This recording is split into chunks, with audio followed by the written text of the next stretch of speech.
নমস্কাৰ, মই ঋতুৰাজ। টাইমিটৰ দৰ্শকসকলৰ বাবে মুহূৰ্তত লৈ আহিছো এটা গুৰুত্বপূৰ্ণ খবৰ। বাঘবৰৰ বিধায়ক শ্বেৰমান আলীয়ে এইবাৰ শপত বাক্য পাঠ কৰোৱাইছে সৰ্বসাধাৰণ জনতাক। বুকুত হাত থৈ শ্বেৰমান আলীয়ে শপত বাক্য পাঠ কৰোৱাইছে। উল্লেখ কৰিছে, আমি দুৰ্নীতি নকৰোঁ, আমি ৰেচন কাৰ্ডত দুৰ্নীতি নকৰোঁ, চৰকাৰী আঁচনিৰ টকা আমি মাৰি নাখাওঁ, আমাৰ ল'ৰা ছোৱালীক আমি ভাল শিক্ষা প্ৰদান কৰিম। এনেধৰণৰ কেতবোৰ সংকল্প এতিয়া সৰ্বসাধাৰণ ৰাইজক সন্মুখত ৰাখি সংকল্প লোৱা দেখিবলৈ পোৱা গৈছে। এই গুৰুত্বপূৰ্ণ খবৰটো টাইমিটৰ দৰ্শকসকলক জনাইছোঁ। বিধায়ক শ্বেৰমান আলীয়ে ৰাইজক অন্তৰৰ পৰা পাঠ কৰাইছে শপত বাক্য।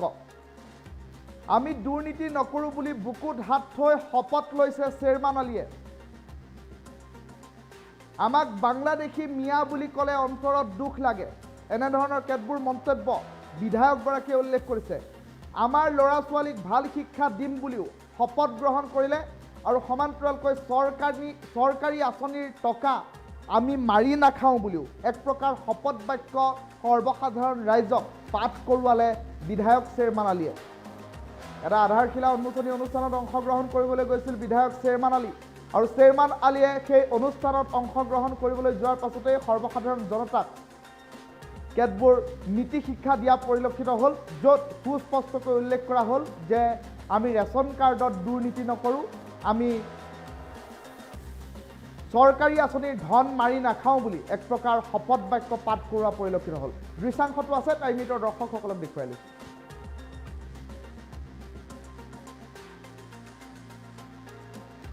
বাংলাদেশী মিয়া গালি দি থাকে, মনত বেয়া লাগে নাই? কওকচোন।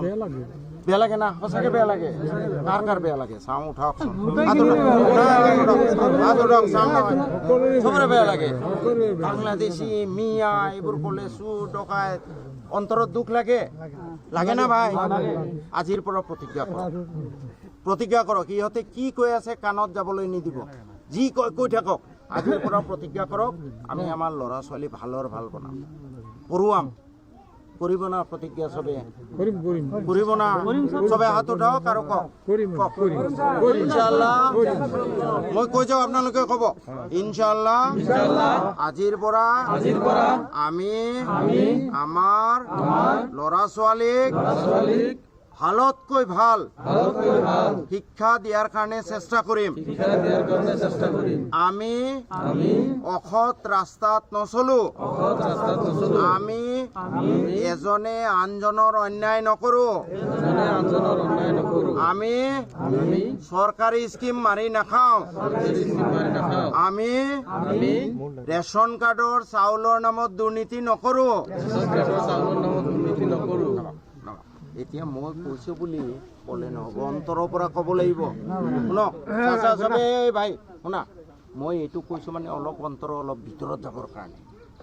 মুখেদি কৈ আছোঁ, কাণলৈ ৰৈছে, কাণৰ পৰা আৰু অলপ ভিতৰত যাব লাগিব। সেইকাৰণে মই হাত দাঙি পেলাই কোৱাইছোঁ, বুজি পাইছেনে? এতিয়া নচৰিত তুমি লিড ল'বা, আমাৰ অৱকাৰ ভাই লিড ল'ব। আপোনালোকে দুজনে পঢ়াব নোৱাৰে মই জানো, অন্তত আৰু 3জন মানুহ আনক, ফ্ৰী পঢ়াই দিব, হ'ব না কথাটো? নাইবে এই যে এনেকুৱা কামবোৰ, এই যে এইবোৰ বিক্ৰী কৰি লাগিলে তাৰ পৰাই আমাৰ 1000কে টকা দিলোঁ, ব্যৱস্থা কৰা না ভাই। তুমি ইয়াৰে ভাল মানুহ, এইটোত অন্তত 5জন টিচাৰ থাকিব লাগে। ঠিক আছে, হ'ব। এই যে বাংলাদেশী মিয়া গালি দি থাকে, মনত বেয়া লাগে নাই? কওকচোন। বেয়া লাগে না? সঁচাকে বেয়া লাগে? কাৰ কাৰ বেয়া লাগে? চাওঁ উঠাওকচোন। চবৰে বেয়া লাগে। বাংলাদেশী মিয়া এইবোৰ ক'লে চোৰ ডকাইত অন্তৰত দুখ লাগে, লাগে না ভাই? আজিৰ পৰা প্ৰতিজ্ঞা কৰক। ইহঁতে কি কৈ আছে কাণত যাবলৈ নিদিব, যি কৈ থাকক। আজিৰ পৰা প্ৰতিজ্ঞা কৰক, আমি আমাৰ ল'ৰা ছোৱালী ভালৰ ভাল বনাম, পঢ়ুৱাম। কৰিব না প্ৰতিজ্ঞা? চবে কৰিব না? চবে হাত উঠাওক আৰু কওক ইনশাআল্লাহ। মই কৈ যাওঁ, আপোনালোকে ক'ব ইনশাআল্লাহ। আজিৰ পৰা আমি আমাৰ ল'ৰা ছোৱালীক ভালতকৈ ভাল শিক্ষা দিয়াৰ কাৰণে চেষ্টা কৰিম। আমি অসৎ ৰাস্তাত নচলো। আমি এজনে আনজনৰ অন্যায় নকৰো। আমি চৰকাৰী স্কিম মাৰি নাখাওঁ। আমি ৰেচন কাৰ্ডৰ চাউলৰ নামত দুৰ্নীতি নকৰো।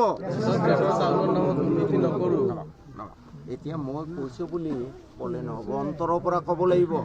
শুনক চবে ভাই শুনা, মই এইটো কৈছো মানে অলপ অন্তৰ অলপ ভিতৰত যাবৰ কাৰণে।